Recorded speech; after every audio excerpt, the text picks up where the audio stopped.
The NES cultivated a rich library of innovative games. From the genre-defining side-scrolling action of games like Super Mario Bros. To the top-down exploration of The Legend of Zelda, these titles would in many ways set the template for how games are designed in the present. However, one game would combine both the side-scrolling formula of Mario with the non-linear dungeon-crawling exploration of Zelda, Sunsoft's Blaster Master.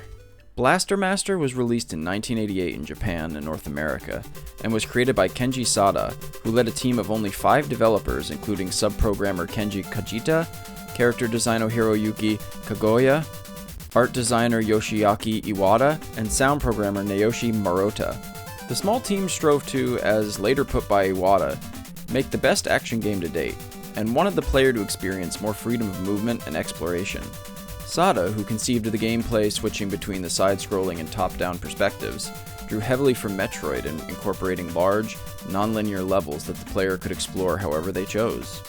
Of the game's heavy emphasis on exploration, Iwata would later say, "We wanted the player to experience the feeling of excitement that comes from discovering something after endeavoring through a difficult search, which is why we composed a map that allowed the player to move freely between different areas.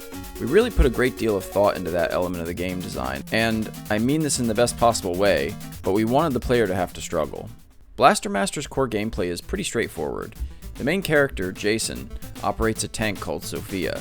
The tank is the side-scrolling portion of the game, where Jason can operate the cannon blaster. The blaster can shoot enemies in several different directions, and there are 3 different special weapons that can be utilized by collecting power-ups and upgrades throughout the 8 different levels. Jason can also be controlled in side-scrolling mode and can shoot, climb ladders, swim, and enter small doorways, which switches the game's orientation to a top-down perspective. In this mode, the player solely controls Jason, collecting weapon upgrades, shooting enemies, and fighting bosses. Another key Metroid-inspired element of the game was backtracking in order to progress to later levels. These core elements makes Blaster Master one of the very first Metroidvanias, standing apart from its contemporaries in both level design and gameplay. The visuals and music are some of the best on the NES. The graphics are bright, and some of the sprite work, particularly in the top-down mode, is really detailed. This in particular is true of the various bosses, which really pop out on the screen. The environments all have their own atmosphere, whether it's exploring some deep, underground labyrinthian paths, or a frigid mountainous climb. The music was composed by Naoki Kodaka, whose varied compositions evoke that bouncy, nostalgic chiptune goodness that we all love, and complements the various levels really well. Overall, Blaster Master is a standout title for the NES. With its innovative gameplay mechanics, catchy music, and impressive visuals, it stands the test of time better than a lot of its contemporaries on the NES.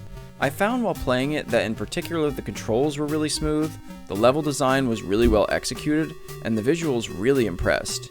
Definitely a title worth checking out if you want a fun, retro action game. Thanks everybody for checking out this retro review, I really appreciate it. I'm going to probably be putting polls up on the channel as to what games I'm going to be reviewing next, so keep an eye out for that. In the meantime, there's lots of other retro reviews on this channel from mostly retro Nintendo consoles and a few Sega reviews as well. So I would like to keep pumping these out periodically because they're just really fun to do. Anyway, thanks everybody for checking this out. Peace.